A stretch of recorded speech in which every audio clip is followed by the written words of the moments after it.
오늘 우리에게 주신 하나님의 말씀은 구약성경 역대하 34장 14절에서 33절까지 말씀입니다. 말씀을 봉독하겠습니다. 우리가 여호와의 전에 헌금한 돈을 꺼낼 때에 제사장 hilki야가 모세가 전한 여호와의 율법책을 발견하고 hilki야가 서기관 사반에게 말하여 이르되 내가 여호와의 전에서 율법책을 발견하였노라 하고 hilki야가 그 책을 사반에게 주매 사반이 책을 가지고 왕에게 나아가서 복명하여 이르되 왕께서 종들에게 명령하신 것을 종들이 다 준행하였나이다. 또 여호와의 전에서 발견한 돈을 쏟아서 감독자들과 일꾼들에게 주었나이다 하고 서기관 사반이 또 왕에게 아뢰어 이르되 제사장 hilki야가 내게 책을 주더이다 하고 사반이 왕 앞에서 그것을 읽음에 왕이 율법의 말씀을 듣자 곧 자기 옷을 찢더라. 왕이 hilki야와 사반의 아들 아히감과 미가의 아들 압돈과 서기관 사반과 왕의 시종 아사야에게 명령하여 이르되 너희는 가서 나와 및 이스라엘과 유다의 남은 자들을 위하여 이 발견한 책의 말씀에 대하여 여호와께 물으라. 우리 조상들이 여호와의 말씀을 지키지 아니하고 이 책에 기록된 모든 것을 준행하지 아니하였으므로 여호와께서 우리에게 쏟으신 진노가 크도다 하니라. 이에 hilki야와 왕이 보낸 사람들이 여 선지자 훌다에게로 나아가니 그는 하스라의 손자 독하세의 아들로서 예복을 관리하는 살룸의 아내라. 예루살렘 둘째 구역에 살았더라. 그들이 그에게 이 뜻을 전하매 훌다가 그들에게 이르되 이스라엘의 하나님 여호와께서 이같이 말씀하시기를 너희는 너희를 내게 보낸 사람에게 말하라 하시니라.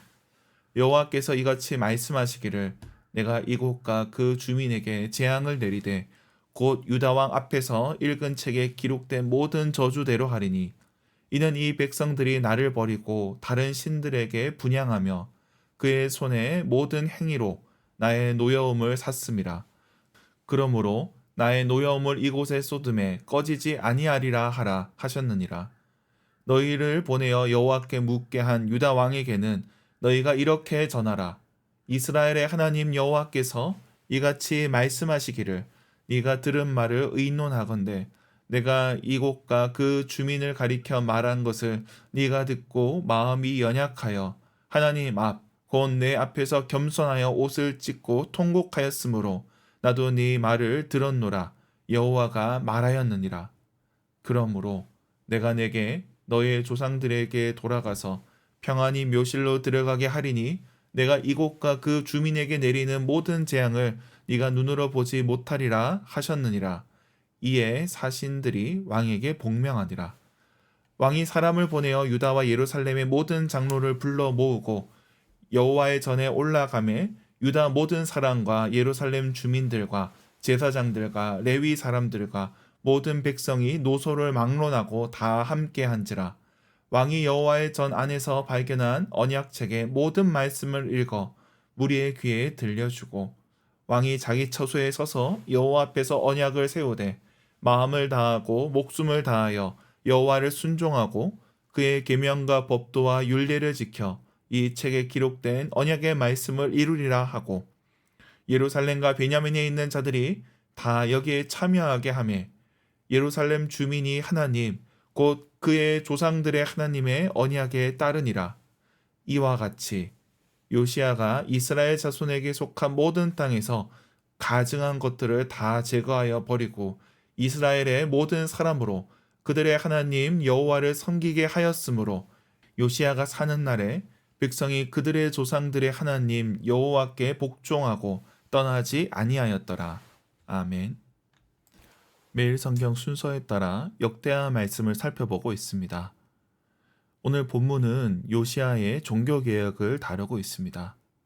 요시야는 왕위에 올라 성전을 수리했습니다. 유다의 역대 왕들은 성전을 수리함으로 자신의 신앙을 드러냈습니다. 단순히 건물을 수리하는 것이 아니라 왕의 마음이 어디에 있는지를 보여주었던 겁니다. 그렇게 요시야의 명령으로 성전을 수리하는 과정에서 여호와의 율법책이 발견됩니다. 제사장 hilki야가 이를 발견하여 서기관 사반에게 전달하고 사반이 왕에게 보고합니다.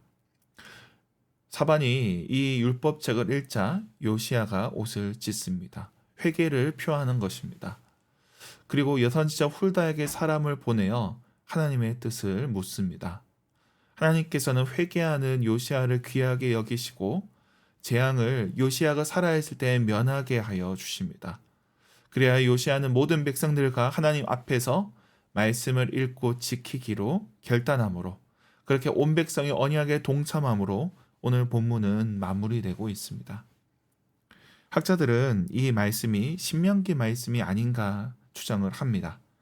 요시야가 보인 반응, 그리고 순종과 불순종에 따른 복과 저주의 말씀이 신명기의 주제와 유사하기 때문입니다. 신명기 말씀은 하나님과 이스라엘의 관계를 언약으로 설명합니다. 마치 국가 간의 조약을 맺듯이 하나님과 백성들이 언약을 맺는 겁니다. 그런데 유다가 하나님의 약속을 지키지 않았습니다. 하나님을 떠났습니다. 아수르 같은 강대국들이 약속을 지키지 않은 나라들을 어떻게 대하겠습니까? 그런데 하나님과 약속을 지키지 못했을 때 그들에게 심판이 임할 것입니다. 그러므로 이에 왕을 비롯해 온 백성이 말씀을 듣고 언약을 따르기로 결단합니다. 하나님의 은혜를 구한 것입니다.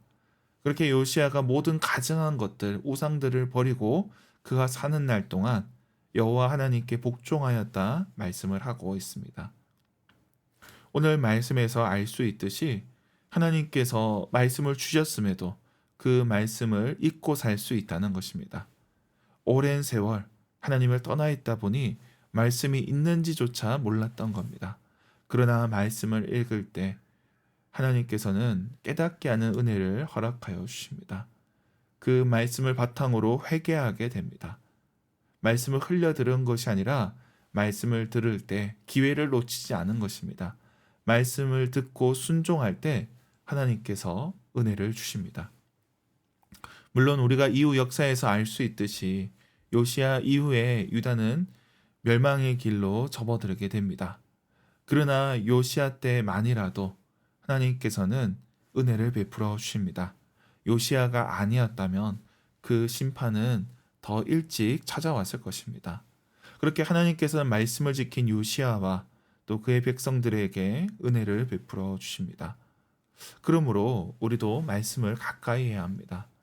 혹여 우리가 하나님께 징계를 받는다 할지라도 말씀을 읽고 겸손히 나아갈 때 하나님께서 은혜를 베풀어 주십니다. 사실 우리가 말씀을 읽는다기보다 말씀이 우리 마음을 살펴보게 되는 겁니다. 말씀이 우리 삶을 변화시킨다는 겁니다. 그렇게 말씀이 우리 삶을 흔들 때에 우리는 새로운 삶을 살게 되는 것입니다. 우리가 예배에 나오는 것도 새벽에 말씀을 가까이 하는 것도 다 같은 것입니다. 우리가 하나님의 뜻에 순종할 때 하나님께서 은혜를 베풀어 주실 것입니다. 오늘 하루 말씀을 따라 살아가는 저와 여러분이 되길 주님의 이름으로 축원합니다. 기도하겠습니다. 하나님 아버지, 우리에게 말씀을 주시니 감사합니다. 오늘도 이 말씀으로 살아가게 하여 주옵소서. 말씀으로 우리 삶을 변화시켜 주옵소서. 우리의 완악한 마음, 굳어진 마음을 부드럽게 하시고 그 말씀에 반응하게 하여 주옵소서.